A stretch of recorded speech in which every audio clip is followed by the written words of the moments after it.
Welcome to Inspirational Women.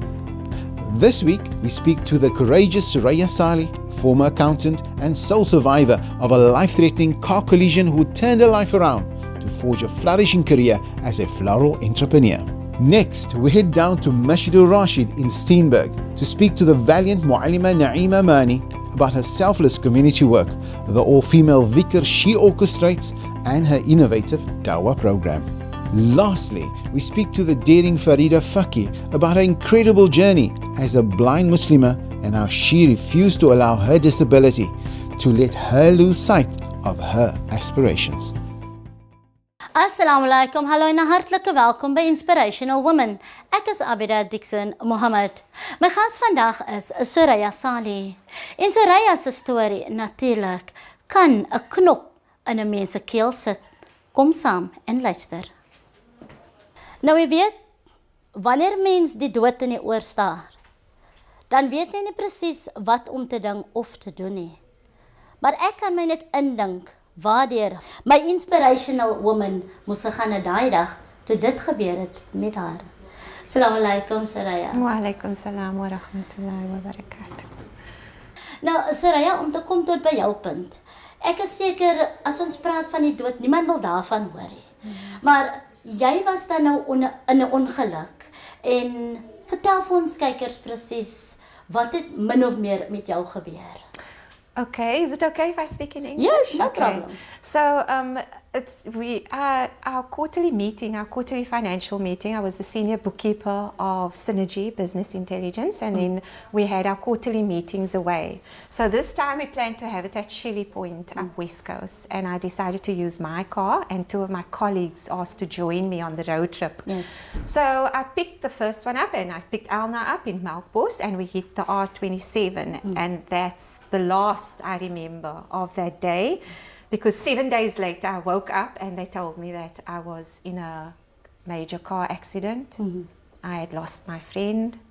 Well, not at that point in time, but it was a process, and that's where where my life changed really. Nou as ek nou nog hierdie kan vra, aangesien jy nou gery het en Elmarie het toe haar lewe verloor. Ons weet alles is in die hande van God, van Allah, en ons bevraagteken nie daai nie. But did you blame yourself at some point, the fact that she is dead? Yes, I kind of did question myself, but I think the fact that that was never my intention. It would never have, that she was so close to me and dear to me. So that was my acceptance, and the acceptance that my faith in Allah that's my belief. And yes, if it's your time, it's your time. And that is how I explained, that is how her husband and her family accepted it as well. Oh, wow. Because they also people of God. He was apparently a priest. So he could accept and understand that. So yeah, but the intention, I think intention is the thing that made me accept the fact that Nou as jy nou 7 dae na die ongeluk wakker geword het, hoe was die proses na daai vir jou gewees? It was, once again, I think the healing process. Then it became a healing process. Yes. That was the most important thing for me at that time. I woke up and I didn't. At first, I thought I was still the same me. Yes. You know, I could walk. I could talk, I could remember, but I found myself with 60 stitches in my head. Wow. The next morning, the nurse came into my room and told me, she's coming now. She put my tray in front of me with my breakfast, and she said, she's coming now, she's coming to feed me. And I thought, why are you telling me that? I can feed myself, I'm a grown woman. But the way I'm speaking to her, she can't, it doesn't even come out properly. And she comes in and said, and I'm still telling her, I can feed myself. She sat in front of me. She said, now feed yourself. And I couldn't even reach the spoon.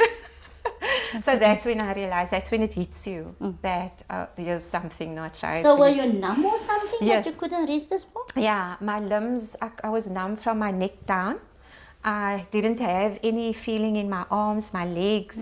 Yeah, that my body, that was my position in my hospital bed at that moment in time. En wat het deur jou mind gegaan op daai oomblik toe jy agterkom, ek kan nie my hand lig of enige iets? Correct. That was hard to accept, but then you get the nurses. That's why I have the greatest respect for nurses. The things they go through to help people heal. New respect found for nurses. They not only help the patients, they sort of everything in one. You know, they help you understand what you're going through, and because I suppose it makes their lives, their work, their job easier as well. So I suppose with all of that kind of things, it makes you accept also that years where, you know. Nou dan was dit seker moeilik om nou begin te leer loop soos 'n klein kind nou weer van voor af. That was also the hardest thing to accept because of my memory. I had lost my memory. One of the therapies that I received in the rehab was occupational therapy. So and my profession is accounting. So you basically, it's like going right back to basics, to the roots, to everything. You sit there in front of the occupational therapist and she gives you a sum of 1 + 1 to do. And then you don't know it. No, it's amazing. Yes. It's amazing. You if somebody asks you, anybody, what's 1 + 1, but the fact that the way they do it, they do things with you, and you ask, it's a simple thing, 1 + 1, but then you say 2, but you don't realize you're saying 2, but then all of a sudden you do the next one, and it's like this ocean, like an ocean, a wave. The memory just comes back. Because they explain, it's like if your brain was rattled, it's like a filing office. So every memory is like a file. So your everything is all over the show. So that's what they do. They try and bring all the filing back into. Okay. Yeah. Nou, hoe lank het dit gevat vir jou nou om weer te kan loop soos normaal? So after I was stabilized in Milnerton Private Hospital, I was transferred to the rehab hospital at Tiger Valley, and then it took me about 4 to 6 months to walk properly again. Yeah, starting the physiotherapist would fetch me in my wheelchair, and then she'd take me to the gym section of the hospital, and on this 5-meter mat with the 2 bars next to it, I would have to do the 1 foot in front of the other exercise, including other muscle strengthening exercises to learn how to walk again. Sure. From scratch. Ek kan my net indink wat jy moes deurgegaan het. Maar nou jy nou toe kan begin loop en toe begin jy miskien nou te besluit, okay, jy kan daarom iets doen. Maar dan sien ek dan nou ook ons het dan nou medals hier voor ons. Vertel ons kykers gou waaroor gaan die medals? Yeah. So when I started walking again, and then a colleague of mine, she asked me to join her on a run. Yes. And then she got me to do my first race, an organized event, and I completed it. It was a 16 kilometer, and when I crossed that finish line, and this was only about 10 months later, 10 or 11 months after I could walk again. And I thought, hey, but now I can run. And I loved running. And then as time went by, my friends, you know, you meet people, other running enthusiasts, and they encouraged me to join a club, a running club. Okay. But before I joined the running club, I set goals. I think from the moment the healing started, I started setting goals. Little goals. Even while in rehab hospital, you know, I set the goal of, you know, walking. I set the goal of being able to use my arm. I set the goal of thinking, you know, getting all of that. It was little goals, reaching those little goals, one at a time. So if I could have gotten to that point, and now I'm running, so I started setting goals, like I wanted to do 2 oceans, 21 kilometer. And then I set the goal, and I actually did it. I completed my first 2 oceans. That was 2 years after I could walk.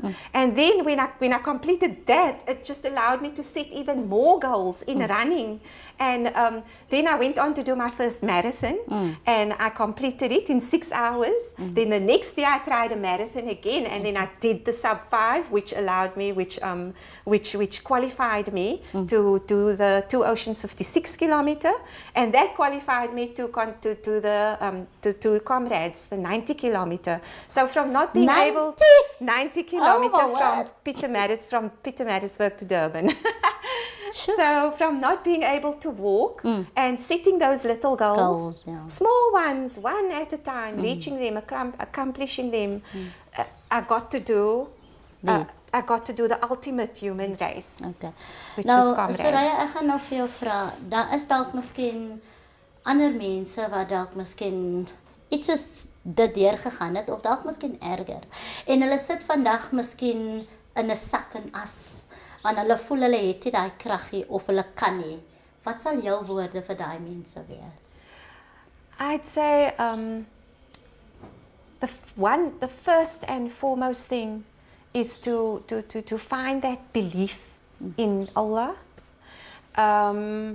If you're still alive, find your purpose. And I do believe that each one of us on this dunya, on this earth, have a purpose, a God-given talent that Allah has given us. Yeah. But it's for us to find it within us. But and once you found that, you use that purpose, you will obviously do well in that talent that you have. But then it doesn't just stop there. When you've achieved in that talent, you must use that talent to help people like the person you're describing now. You go to, like with me, I've discovered that I have this potential, this talent in running. So it would be great to that's why I try to assist people on runs. And like my friend, I'll mention him, Faisal. He had an accident with his ankle, and so he limps, and so he gets out of his chair and he goes on runs. And I do not. Yes, and he set also goals, like he wanted to run a certain time for a 21 kilometer, and even limping, he limps while he runs, but he accomplished his goal I do in not. that 21. I like dat som onderkry And nie. I tried to help him, yeah, but Alright. he did it. Okay. So that's where I'm saying use your talent to help other people achieve their goals. Alright. Yeah. Wel, en so sê my gas natuurlik is Soraya Sali. So, as enige iets met u gebeur het, in die rigting van daai, moenie dink dis die einde van die wêreld nie, want dit is nie. Want 'n mens kry dan mense soos sy, wat dan vir jou kan bewys, die lewe is die moeite werd om te leef. Maar bly ingeskakel wanneer ons terugkom. Sy het gepraat van talent. Ons gaan nou vir u wys haar talent.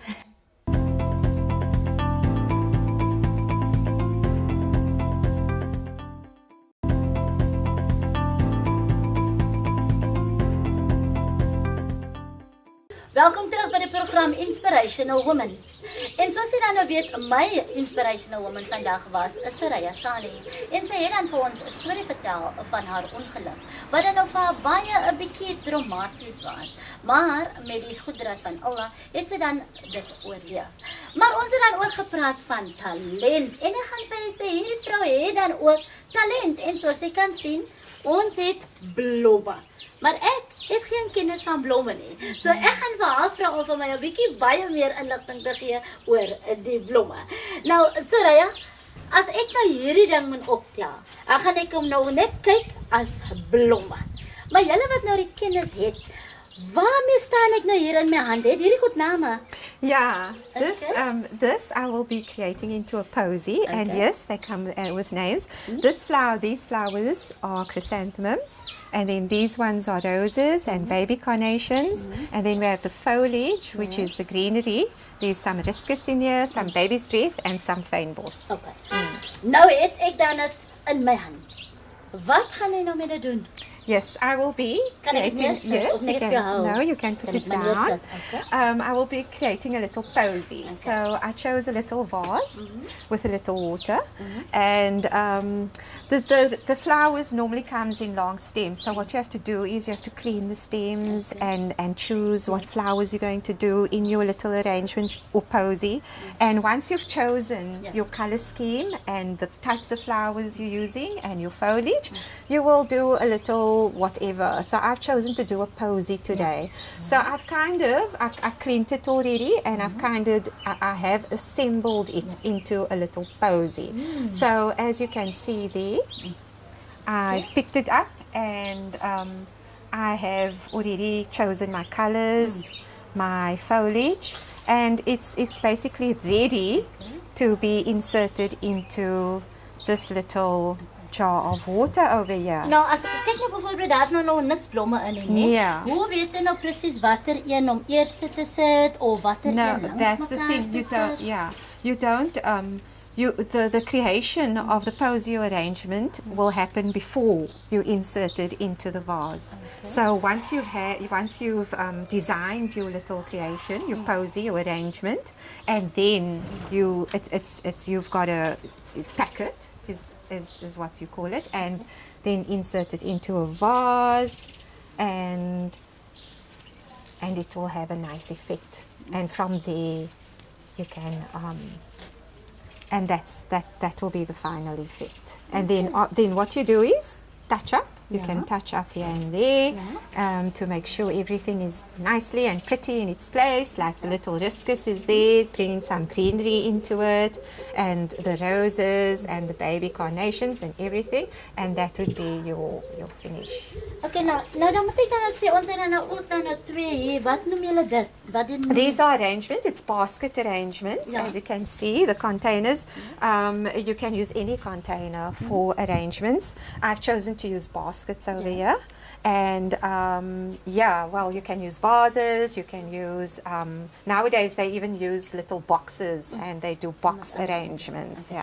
Nou sê gou vir my, het jy vir jouself geleer of het jy 'n kurs gaan doen? I took up a course. This was after my accident, and I did the course, and then after the course I needed some practical experience, and I got some practical experience at a florist in Cape Town.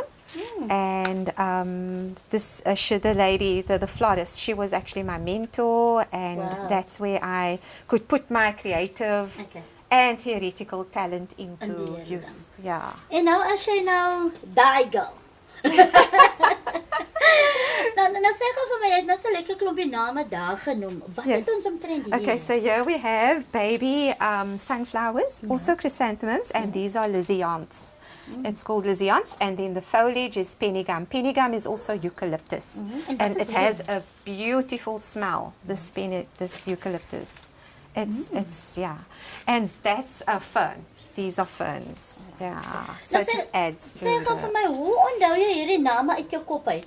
I think it's working. When I work with the flowers, I do my research on what types of flowers I'm using, and that's how practice makes perfect, and that's how it stays with me. Okay, nou sê gou vir my, het jy 'n Facebook page of Instagram, sulke tipe van goeders? Yes, I do. I have an Instagram profile set up, and it's called Flowers with Soraya.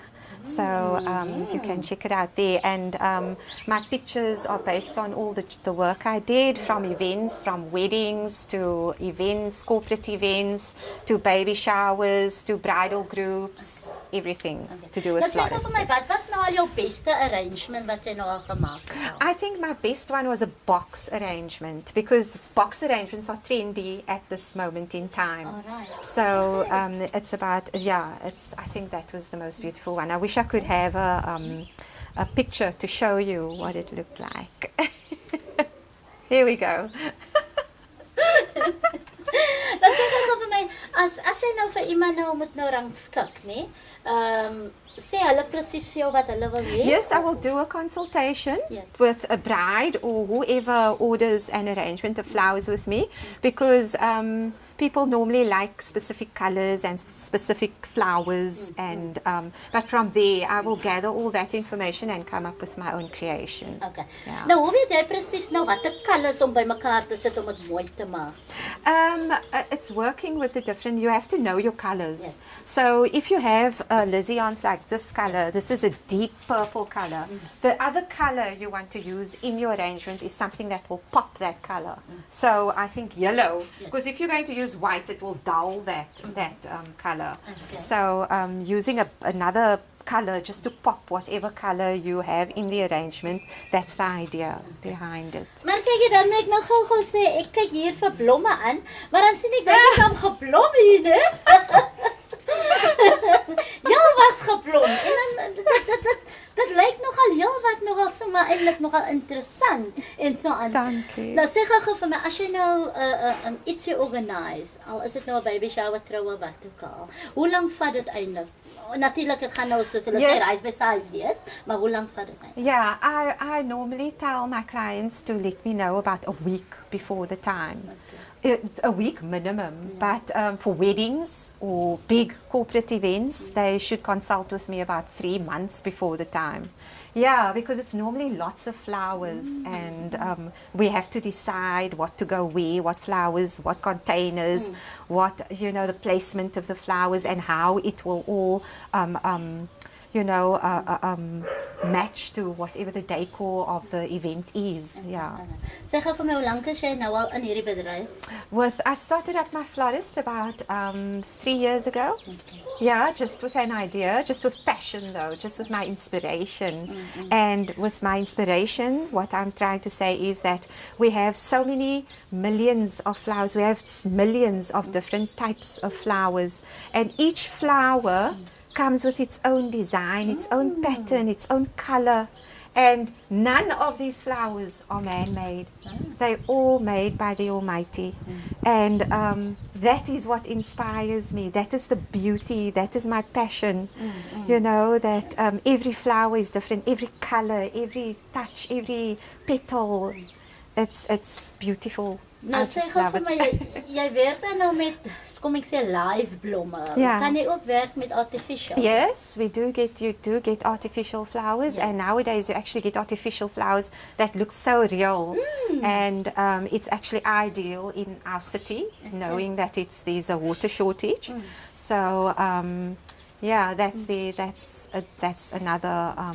Ek moet daarom sê ek is baie beïndruk met ons sunflowers, né? It's a Daai baby baie sunflower. groter. Ek wil maar nie daai uitgehaal het nie, want hy lyk te mooi. Yeah. So daai, maar ons sunflowers, dan jy eintlik actually dat hy bly maar altyd in mode.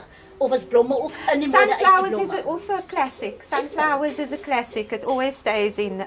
But flowers are seasonal. There are certain flowers that's in season during the course of the year. So that's the other thing when it comes to events or what types of flowers you're going to use, because people like certain flowers, but you have to know if it's in season. So. Dan as dit season goed is, dan is dit ook color. Yes, Wat colors are, you normally get all sorts of colors in different flowers in different seasons. Yes, So okay. color, I don't think color will be an issue. It's more type of flower. Miskien amper voor ons nou afsluit, sê gou vir my, wat is die beste blomme vir jou om mee te werk? I like working with roses because the stems are nice and stuff. Yeah. Actually, I just love working with all of them. With all of them. I have one favorite flower though. My favorite flower is a Casablanca lily, and that's because it's just so stunning and plain and so beautiful, and the color. The color is amazing. Yeah. Sorry, not the color, the smell. Oh, okay. The smell, the fragrance. Yeah. Okay. Wel, dan gaan ek dan nou vir jy sê, hier en daar het ek hier die vaagste benul eers gehad, waarvan sy praat as sy praat van name nie, maar ek sê maar net ja. Maar dit is dan natuurlik die belangstelling en die talent wat Soraya het. Soraya, 30 sekondes gou weer vir ons kykers, jou Facebook page en jou Instagram gou waar jy Okay, my Instagram handle is flowers with Soraya.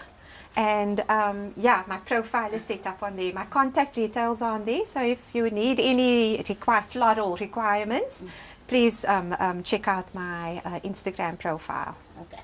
En dit was natuurlik my Inspirational Woman vir die dag. En ek hoop jy die dag saam met my en Soraya Sali lekker geniet. Tot volgende keer, mooi bly. Ek is Abida Dixon Mohammed. Totsiens. Wassalamu alaikum.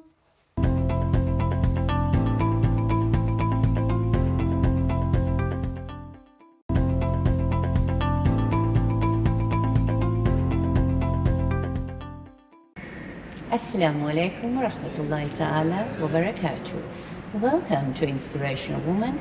My name is Najwa Muhammad Ladi, and today we are broadcasting from a masjid, the house of Allah, to remember Allah. And my wonderful guest is Mu'allima Naima Mani, and she's been instrumental for many years with a huge dhikr jama'ah. Let me introduce you to this inspirational woman. Assalamu alaikum wa rahmatullahi wa barakatuh. I'm Hajra. Wa alaikum salam wa rahmatullahi wa barakatuh, Najwa. How are you, Hajra? I'm very well. Shukran, alhamdulillah, rabbil alamin. You? Alhamdulillah. Shukran for the invitation, Mu'allima Naima, for being showcasing with you today and showing really the world what this inspirational woman is all about. Mu'alima, I've read up a little bit about you, and I believe 25 years ago you started this wonderful dhikr group at a very tender age of 40 years old. If you can maybe just tell us a little bit more about that, inshallah. Bismillah ar-Rahman ar-Rahim. Yes, Najwa, I received my ijaza at the age of 40 years old. Inshallah. Under the guidance of Sheikh Salih Habadi, Sheikh Ahmed and Siraj Hendricks of the Azawiyah. Alhamdulillah, I sat under their feet for many years, and they gave ijaza to me and to give it off to others. Alhamdulillah Rabbil Alam. MashaAllah. Mu'alima, for those that do not know, if you could maybe just give a brief explanation about what is ijaza. It's the permission that you get from your Sheikh. And he got it from his Sheikh, right through the Sanad, right through Rasulullah sallallahu alayhi wa sallam. And Mu'alima, that is to remember Allah. Dhikr is to remember Allah. And you got the ijaza just after you returned from your Hajj, is that correct? That's correct, in 1993. Okay, mashallah. Mu'alima, can you maybe just briefly tell us, what was the need for you to start this dhikr Jamaat so many years ago, mashallah? Yes, there was a great need, Najwa, to inspire the women and uplift them spiritually. I just feel I had to do this dhikr on a weekly basis. And this dhikr Jamaat, Mu'alima, it's only for women. Sometimes there's men also in the mosque. Okay, all right, okay. Mu'alima, what's the purpose of dhikr? The dhikr, you feel the closeness of Allah subhanahu wa ta'ala. When you do the dhikr, you get the happiness in your heart, that peace and tranquility. Nothing else can give you that. If you're in any difficulty, when you speak to Allah subhanahu wa ta'ala, you feel, subhanallah, closeness with your Rabb when you are in dhikrullah. Yes. Mu'alima, is there a specific time or place that a person can do dhikr, or can you do it at any time? You can do the dhikr at any time, 24 hours. There's no time attached to dhikrullah.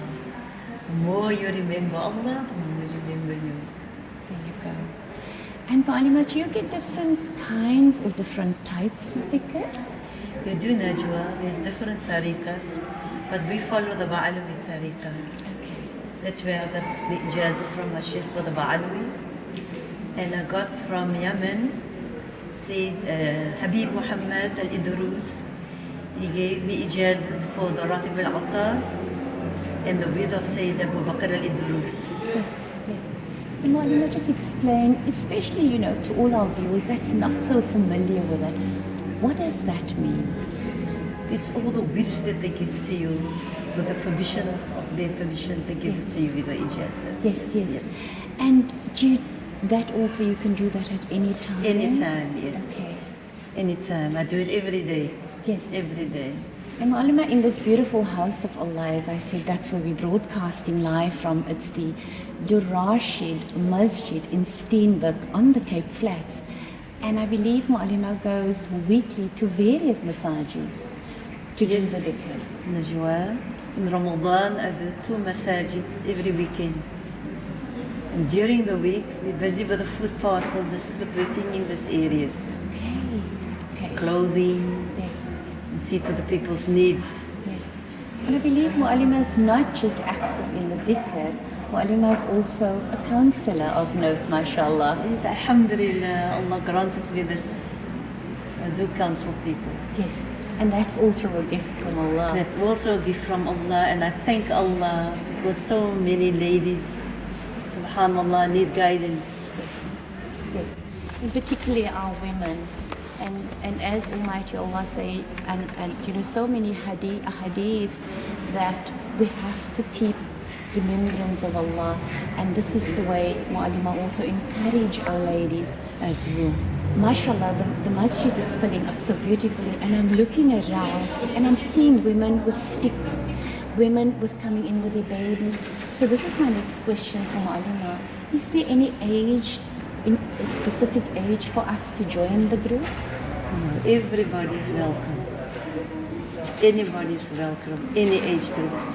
We're all welcome. Malima, often people, there might be people that's not literate in Arabic. Must you be able to read the Arabic to be part of this wonderful group of yours? No, Najwa. Our kitab is printed in Afrikaans and English with a translation and transliteration. Okay, mashallah. And Malima, what else can you inform or just inspire, the viewers watching you right now? An inspirational message from your side as well, inshallah. Keep on remembering Allah and He will remember you.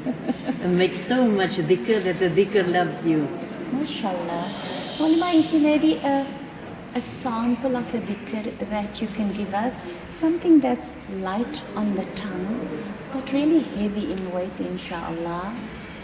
Subhanallah wa bihamdi Subhanallahil Azim. MashaAllah. We feel it. We feel that.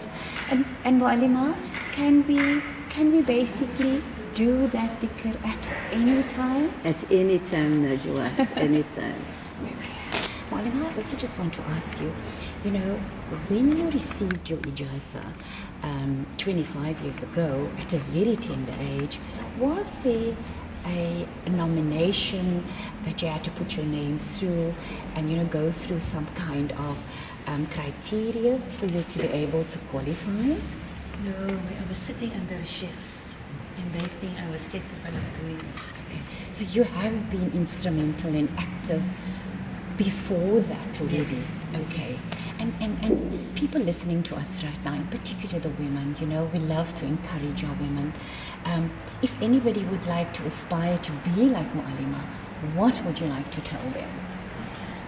To stay steadfast in your ibadah, carry out your sharia, in your tariqah, that will take you to haqiqah. There you go, mashallah. And Mu'alima, I also believe you give these dhikr classes across the Cape. And if you can just tell us whereabout do you go, and is it during the week or is it during weekends? It's Saturday afternoons and Sunday mornings in Ramadan. I'll be at Masjid al-Khair tomorrow morning from 10 o'clock to 12 o'clock. Mashallah. And I'll be at Constantia Mosque on the 9th. And the 10th will be in Eagle Park, Okay. inshallah. And there's no entry fee, it's open for It's everybody. open for everybody, and I encourage all the ladies to come, inshallah. And Mu'alima, ladies who's got young children, can they bring the kids along? They can bring the kids along, they can sit at the back, Okay. so they don't disturb the others. Okay, all right. And lastly, Mu'alima, your last inspiring words to every woman, because I know we're all passionate about our women. Make time for yourself, sit down, and just breathe and think Allah. Allah, go into your soul and you'll find all the answers, inshallah. Amen. Mu'alima, Jazakallah so very much for the opportunity and for allowing the ITV networks to see the beautiful work that you do, inshallah. And may Almighty Allah keep you healthy to do what you love doing for many more years, inshallah. Ameen ya Rabbal Alameen. Wa alaikum salam wa rahmatullahi ta'ala wa barakatuh. Well, that was a wonderful interview with a phenomenal woman, inspirational woman, Mu'alima Naeema Mani. And I want to end off by saying, Surah Ar-Ra'd 13 verse 28, Almighty Allah says, verily, in the remembrance of Allah, do the heart find rest. Shukran for watching. Fi amanillah. Wassalamu alaikum wa rahmatullahi ta'ala wa barakatuh.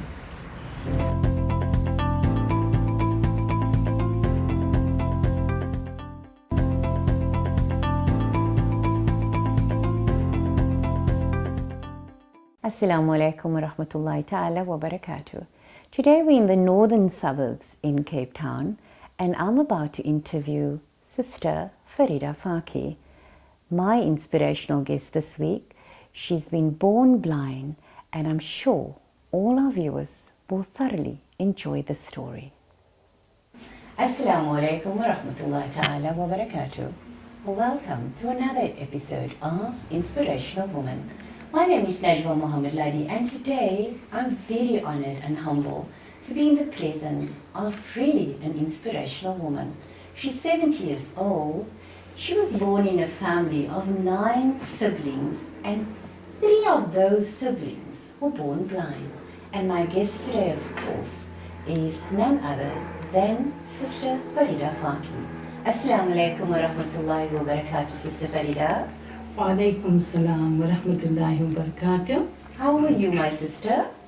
Alhamdulillah with Allah's qudrat.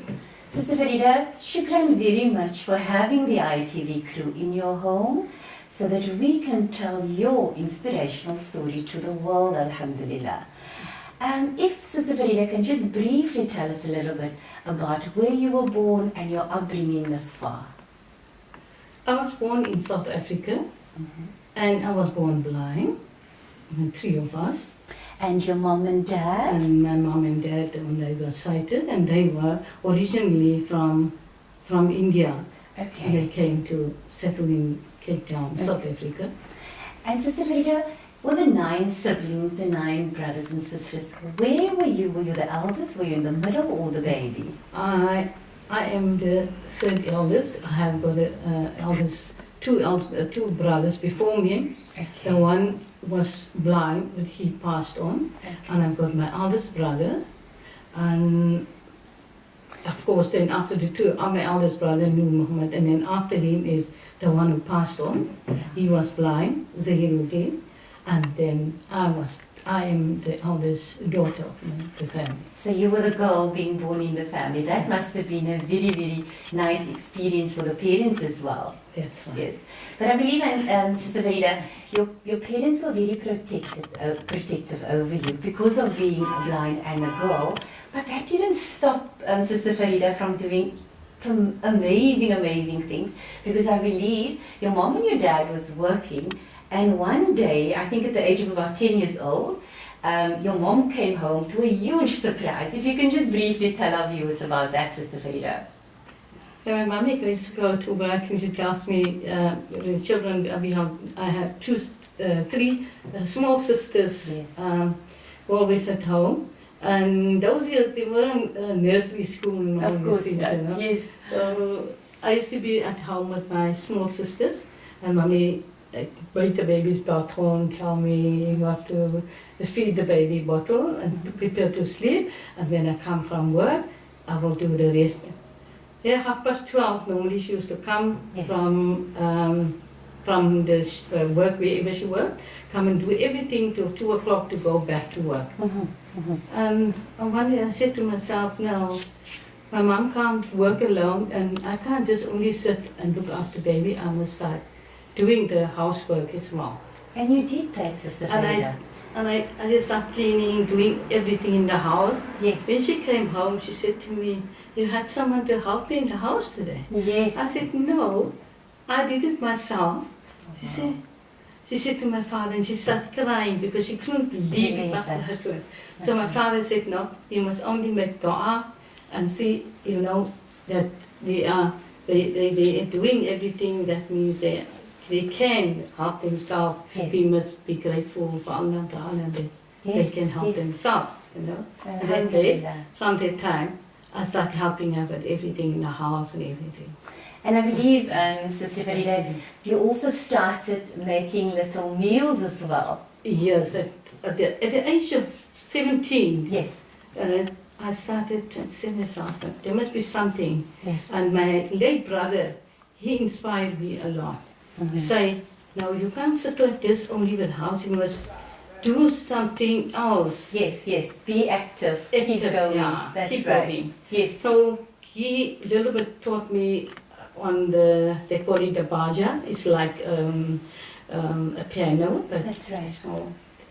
Unfortunately, I don't have it. I'll show you now.